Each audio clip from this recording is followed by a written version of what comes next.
Welcome to topic 6 of our course on medical devices, where we explore post-market surveillance and its role in compliance and lifecycle management for a medical device.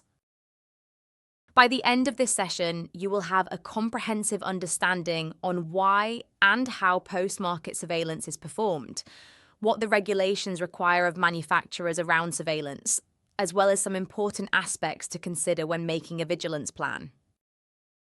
Here is what we will cover today. First, we will clarify the regulatory requirements around post-market surveillance required by MDR and IVDR, and these regulations impact the monitoring and reporting processes for medical devices. Next, we'll look at how to develop and implement an effective post-market surveillance plan that includes data collection, analysis, and reporting to ensure ongoing safety, and we'll close by exploring how a lifecycle approach to vigilance based on our PMS data analysis can help identify trends and apply our findings to improve product safety, performance, and regulatory compliance. Let's first make sure we understand what we mean when we say post-market surveillance, commonly referred to as PMS in the MDR regulatory context.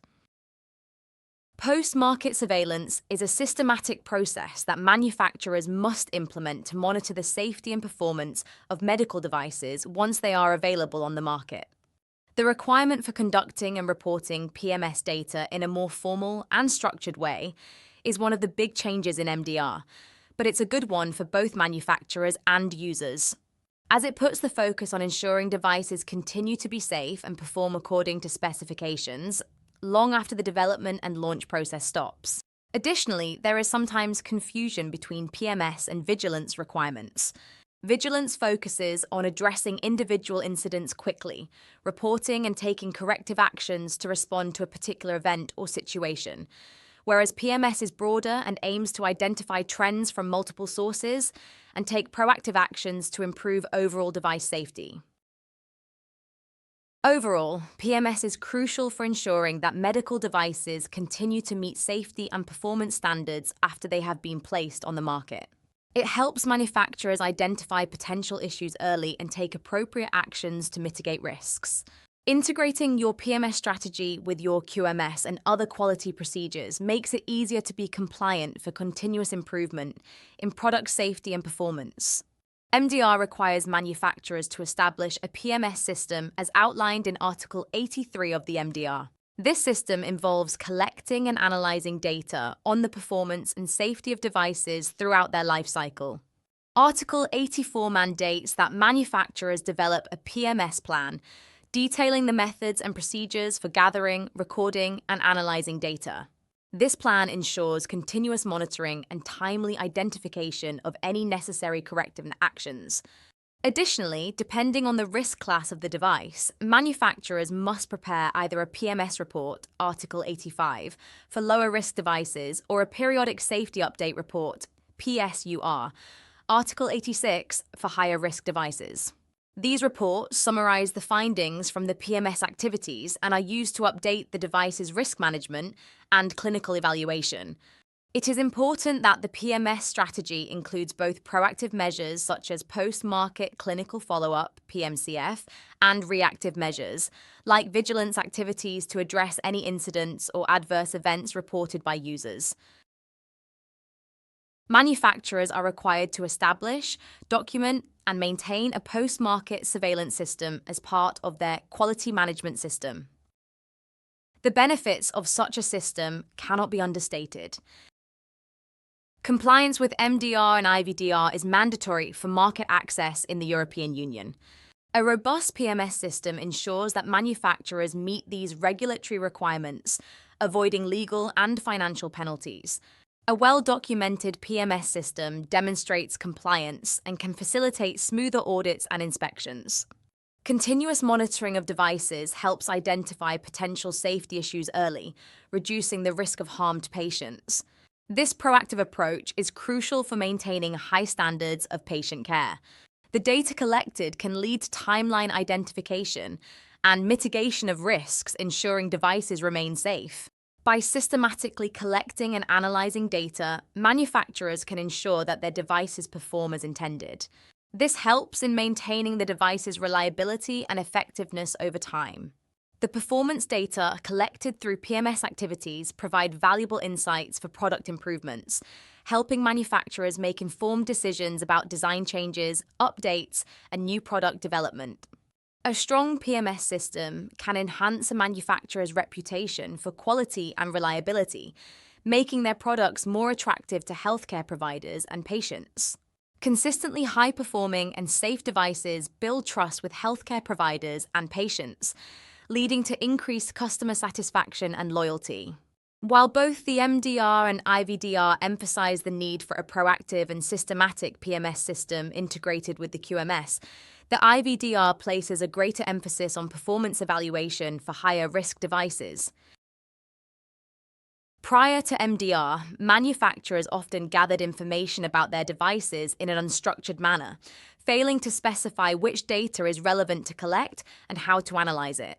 This lack of a clear, pre-established plan made the execution of PMS overly dependent on personal interpretations.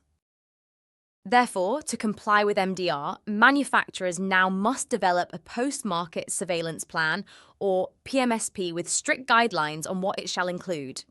This plan should detail the methods and procedures for collecting and analyzing data on the quality, performance, and safety of the device. It should describe the PMS system and be tailored to the specific type of medical device. This involves clearly defining which information is relevant to collect, where the data will come from, how it should be analyzed, the frequency of the PMS activities, and how it should lead to improvements in the product. Manufacturers should predetermine when the collected information should prompt action. What are the threshold values to consider for benefit-risk analysis, such as design modifications or updates to the risk management system? We briefly covered some of the various reports associated with post-market surveillance in earlier topics, but we'll recap them again here, as these documents collectively ensure that medical devices continue to meet safety and performance standards, providing valuable data for regulatory compliance and patient safety. Starting with the PMS report, which is part of the overall post-market surveillance system. It is required for lower-risk devices, Class 1, and provides a summary of the data collected from post-market activities. It includes information on the performance and safety of the device, any adverse events, and the results of any corrective actions taken. It is typically updated periodically, but the exact frequency can depend on the specific device and regulatory requirements. Next, we have the PSUR, which is required for higher-risk devices, namely Class 2A, 2B, and 3 devices under the MDR, and Class BC and D devices under the IVDR. Manufacturers must prepare a periodic safety update report. It provides a comprehensive overview of the safety and performance of the device over a specified period. It includes a summary of the results and conclusions of the post-market surveillance data, a benefit-risk analysis, and any corrective actions taken. It also includes information on the volume of sales, usage, and any trends identified. It must be updated at least annually for higher-risk devices and every 2 years for lower-risk devices. The PMCF is a continuous process that updates the clinical evaluation of a device. It aims to confirm the safety and performance of the device throughout its life cycle. It involves proactive collection and analysis of clinical data from the use of the device in real-world settings. This can include clinical studies, registries, and other sources of clinical data. PMCF activities are integrated into the PMS plan and are essential for maintaining up-to-date clinical evidence for the device. The SSCP is intended to provide healthcare professionals and, where applicable, patients with a summary of the clinical data and performance of the device. It includes information on the device's intended purpose, clinical benefits, risks, and a summary of the clinical evaluation and post-market clinical follow-up (PMCF) data. The outcome of the PMS and PMCF is used to keep the SSPC updated, and the SSCP is made publicly available via the UDAMA database to ensure transparency. Some key differences worth mentioning when comparing these documents are that PMS reports are for lower-risk devices, while PSURs are for higher-risk devices and more detailed and comprehensive compared to PMS reports. The audiences vary as SSCPs are designed for transparency and are accessible to healthcare professionals and patients, whereas PMS reports and PSURs are primarily for regulatory authorities. ISO TR 20416 2020 provides additional guidance on the PMS process, emphasizing the importance of aligning PMS activities with relevant international standards, particularly ISO 13485 and ISO 14971. This alignment ensures that PMS activities are consistent with the overall risk management and quality management processes of the manufacturer. To implement an effective PMS system, manufacturers should assign clear responsibilities for PMS within the organization, develop and maintain comprehensive PMS documentation, ensure regular training for all relevant personnel, implement systematic procedures for collecting and analyzing data on device performance and safety, and use PMS data to identify opportunities for device improvements and take corrective actions as needed. Key QMS processes where PMS and vigilance are integrated include complaint handling, risk management, corrective and preventive actions, CAPA, management review, clinical evaluation, supplier management, and the management of non-conforming products after delivery. Regular management reviews should include an assessment of PMS and vigilance data to ensure that the QMS remains effective and that any necessary improvements are identified and implemented. As we mentioned earlier, vigilance refers to the systematic process of monitoring and reporting adverse incidents and other safety-related issues associated with medical devices once they are on the market. The aim is to improve the protection of health and safety by reducing the likelihood of reoccurrence of incidents related to the use of a medical device. The key components of the medical device vigilance system include incident reporting, which is where manufacturers, healthcare professionals, and users report adverse incidents involving medical devices. These reports help identify potential risks and ensure timely corrective actions. Field safety corrective actions may be done once an incident is identified, where manufacturers may need to take corrective actions, such as product recalls or updates to user instructions, to mitigate risks. National competent authorities in each EU member state oversee the vigilance system, ensuring that incidents are properly investigated and that appropriate measures are taken. The European Databank on medical devices stores information on incidents and corrective actions, facilitating information exchange between NCAs and the European Commission. To fulfill the reporting obligations, manufacturers must report any serious incidents with their devices to the relevant authorities within set timelines. They need to report any noticeable increase in the frequency or severity of these incidents that could affect the device's benefit versus risk level. Manufacturers must gather and analyze data on these incidents to spot trends and take steps to improve their device's safety and performance.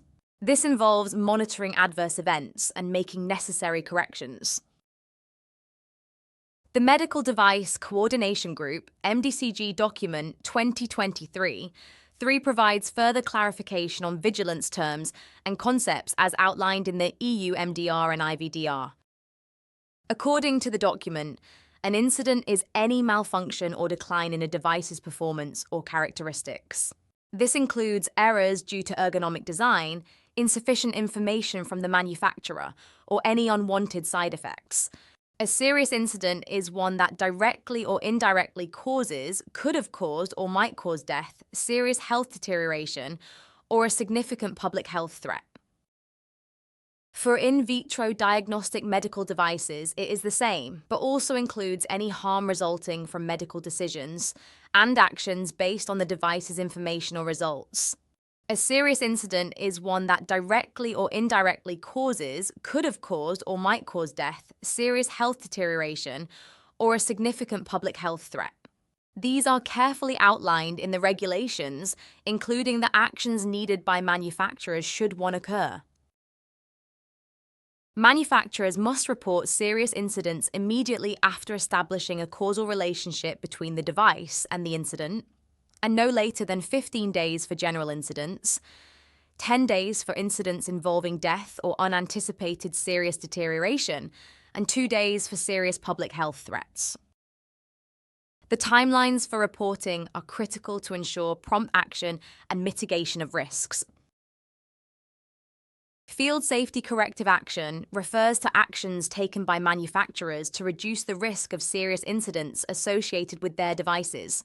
This may include product recalls, modifications, or updates to the instructions for use. A Field Safety Notice, FSN, is a communication to users about the field safety corrective action, providing information on the actions taken and any necessary steps users should take. Field safety notices specifically relate to actions addressing serious risks associated with a device. This process ensures that any adverse effects of non-conforming products are effectively managed, which may involve issuing return shipments, conducting recalls, or providing monetary compensation, depending on the severity of the non-conformance.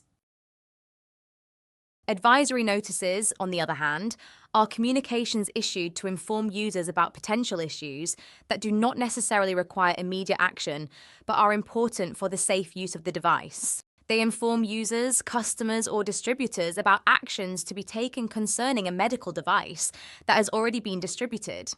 The key difference between advisory notices and field safety notices is that field safety notices are issued in response to actions taken to mitigate serious risks, while advisory notices are more about providing important information without immediate corrective actions. So while all field safety notices are advisory notices, not all advisory notices are field safety notices. A product incident and a non-conformity are related concepts in the context of medical device regulation, but they focus on different aspects of product quality and safety. Incidents are primarily concerned with the safety and performance of the device in real-world use. They are reported through the vigilance system to ensure timely corrective actions and to protect public health. Non-conformity refers to the failure of a product, process, or system to meet specified requirements. This can include deviations from product specifications, process parameters, or regulatory standards. Non-conformities are identified through quality management processes and are concerned with ensuring that products and processes meet predefined standards. Addressing non-conformities involves corrective and preventive actions to prevent recurrence. An incident can be a result of a non-conformity. For example, if a device fails to meet its specifications, non-conformity, it might malfunction in the field, leading to an incident. Conversely, investigating an incident might reveal underlying non-conformities that need to be addressed. Both concepts are integral to maintaining the quality and safety of medical devices.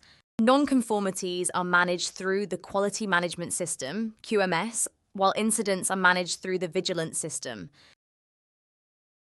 A quality management system, Health2Innovation, supports medical device vigilance by ensuring systematic identification of non-conformities and deviations, which helps in early detection and resolution of potential issues. It includes robust complaint handling standard operating procedures, SOPs, that ensure all complaints are recorded, analyzed, and addressed promptly. The QMS drives updates to the risk management file by incorporating new data from post-market surveillance and vigilance activities, ensuring that risk assessments remain current and comprehensive. Additionally, the QMS facilitates updates to the clinical evaluation report and identifies the need for further clinical studies based on new safety and performance data. It triggers corrective and preventive actions, processes to address identified issues and prevent their recurrence, enhancing overall device safety. Supplier reviews are conducted regularly within the QMS framework to ensure that all components and materials meet quality standards, reducing the risk of non-conformities which can influence supply chain and purchasing decisions. By integrating these elements, the QMS ensures continuous improvement and compliance with regulatory requirements, ultimately supporting the safety and effectiveness of medical devices. This comprehensive approach helps maintain high standards of quality and patient safety throughout the device lifecycle. Let's come back to our smartwatch example. What could post-market surveillance look like for this product? To ensure the ongoing safety and performance of our smartwatch app that monitors heart rhythm, we'll want our PMS plan to identify any potential issues early so that we can implement corrective actions as needed. First, we will want to determine our inputs around the data we want to consider, where we can find it, and then assign the significance the various data will have within the dataset. We can do this by requesting feedback from users regarding the app's performance, ease of use, and any issues encountered or potential enhancements. Monitoring and recording any adverse events reported by users, such as false positives or misdetections of arrhythmias. Gathering data from clinical studies and real-world use to assess the app's accuracy and reliability. Additionally, depending on our design and privacy policies, we might be able to track how often the app is used, the duration of use, and the demographics of the user base. Next, we need to determine what exactly we would want to collect information on. For our device, we might consider measure the app's ability to accurately detect arrhythmias compared to clinical standards to review the performance for its intended purpose. Record instances where the app incorrectly identifies or misses an arrhythmia. Collect user ratings and reviews to gauge overall satisfaction and identify common issues. We may also want to track any health incidents reported by users that may be related to the app's performance. And we will, of course, need to verify the app continues to meet all relevant regulatory requirements. After we collect the data, we will need to analyze and evaluate what is significant and where our benefit-risk assessment may need review. We do this by using statistical methods to analyze the collected data, identifying trends and patterns in app performance and user feedback. We compare the app's performance data with clinical benchmarks and other similar products on the market. We need to regularly update the risk management file based on new data, reassessing the risks associated with the app's use. We look to see if updates to the clinical evaluation report is needed to reflect the latest data, determining if additional clinical studies are required. And once we understand the data and the implications of the results, we should take action. This could be implementing software updates to the app to fix identified issues, improve accuracy, or enhance the user experience. We might recommend user training and provide additional information materials or tutorials to help users understand how to use the app correctly and interpret its results. If a significant safety issue is identified, we may need to initiate a product recall to prevent further use until the issue is resolved. And we absolutely must remember to report any serious incidents to regulatory authorities as required, which include notifying them of our corrective field actions as applicable, ensuring full transparency and compliance. By following this PMS plan, we can ensure that the app remains safe, effective, and compliant with regulatory standards, ultimately improving user trust and health outcomes for our users. Today, we saw that effective PMS is crucial for ensuring the safety and performance of medical devices. Manufacturers are encouraged to prioritize these surveillance activities, as this not only supports regulatory compliance, but also provides valuable data for continuous improvement and innovation. With robust PMS system in place, manufacturers can detect potential issues early, take corrective actions, and ultimately improve the safety and performance of their devices. Manufacturers should seek out and use available resources for more information and guidance on post-market surveillance, such as the PMS assessment framework published by regulatory authorities, relevant legislation, and other resources. Additionally, manufacturers should remain alert to new European guidelines on PMS and ensure that their PMS systems are continuously updated to reflect the latest regulatory requirements.